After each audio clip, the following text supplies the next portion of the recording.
Sure.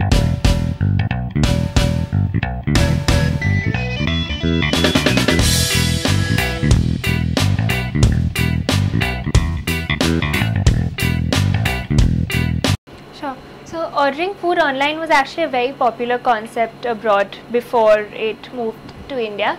I spent 5 years in New York and London before launching deliverychef.in here.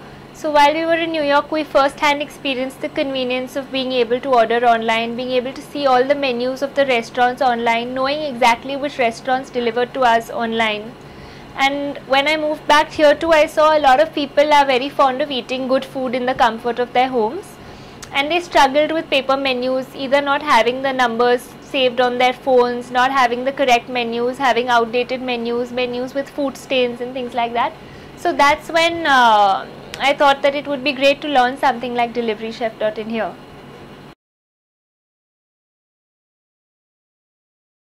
It actually took a while. The early stage concept of deliverychef.in started with us together, in fact, while we were roommates in London. And we looked, I was looking to move back to India and thought of doing something in the e-commerce space, but I wasn't clear what. And that was June 2009, probably. By the time I came back and, thought through the business idea, it probably was October. From October 2009 to October 2010, it took 1 year of groundwork and preparation. So 1 year of formulating a correct business plan, 1 year of figuring out what the revenue model would be, which were the target restaurants, getting the technology in place, so finding a developer, getting the platform built, testing it, making sure everything was right, hiring a team, starting out. That took about a year, and then October 2010 we went live. Yeah, so you could say about 6 months of iterations on the drawing board, coming up with the correct business idea. We didn't do anything like that because this was an established business model. This was something that was successful and running well in the West. So we didn't need to do a pilot here. And in terms of ordering through aggregators in Mumbai, I mean, we're all familiar with Meals on Wheels. There was that concept there which worked, which has been around since we were kids. So we didn't think that there was a need to do a pilot offline, so to speak. There are a lot of things in India which are very different to how it works in the West. So for example, in the West everything is computerized, everything is automated, you can heavily depend on the internet, whereas in India you can't really do it. So small things. So just to give you an example, mapping was one. So we basically are a portal where a customer comes online, chooses its area and says, I am at Kemp's Corner, I am looking for food. Based on where he is, we show him a list of all the options that are available to him. He chooses one, he sees the menu online, clicks on what he wants, chooses how he has to pay, cash on delivery or online, and that order has to be transmitted to the restaurant and the restaurant fulfills the order. So now just for simple things like mapping, we needed to know where the customer was and we needed to map the entire city of Bombay. But and abroad it's quite easy, they can use Google Maps or any sort of mapping API which is completely accurate.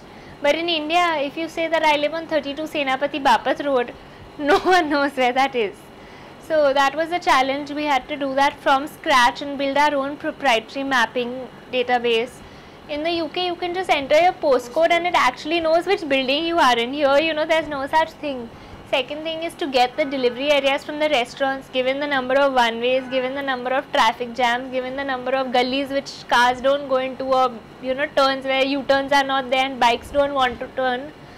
So that was a huge challenge. Basically, it meant that we had to literally map every single lane in the city. So we had to go in each area, zone by zone, and say, okay, what are the different lanes in this area? What are the different landmarks in these lanes? So that restaurants would be able to identify exactly where the customer is, to choose whether he would like to go and whether he would be willing to deliver at that location. Because even if the building was, you made your own Google Maps. Absolutely. Even if the building was one building away from a signal, I used to get responses like, नहीं madam हम वो signal के पास जाएगा तो हमारा scooter को 1 घंटे के लिए यूटर्न नहीं मिलता है तो हम नहीं जाएगा, एक बिल्डिंग भी आगे रहा तो.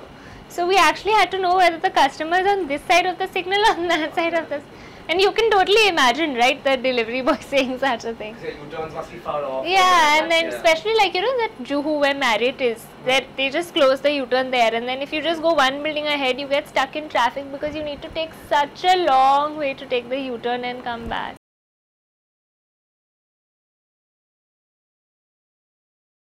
Some of the things that really helped me were talking to all the stakeholders. So before we went live, when I was just in the ideation phase and I hadn't done anything, what I did is I spoke to a lot of restaurants, got their opinion. Was that something they would sign up for? What would they be willing to pay? What are their cost structures? How much can they afford to pay? Is that workable for me? You know, so that's one area. Second area is talking to consumers, seeing if people would want to order online. So every time I spoke to someone and they said, oh wow, that sounds fantastic, when are you launching? I can't wait, I'll be your first customer. You know, so when you keep hearing that, okay, I'll be your first customer, I'll be your first customer, means that people want to use this sort of it. So talking to stakeholders is something you're having. Absolutely. Awesome. And also, I would also recommend that everyone builds a business model and, you know, sort of structures, you know, what, you know, is going to be their cash flows. I think a lot of people just, you know, get caught up with just the idea and don't actually put down on paper and don't actually sort of model what it's going to take for them to do this. So I would definitely recommend a new entrepreneur to definitely put his ideas down on paper for sure and model his cash flows.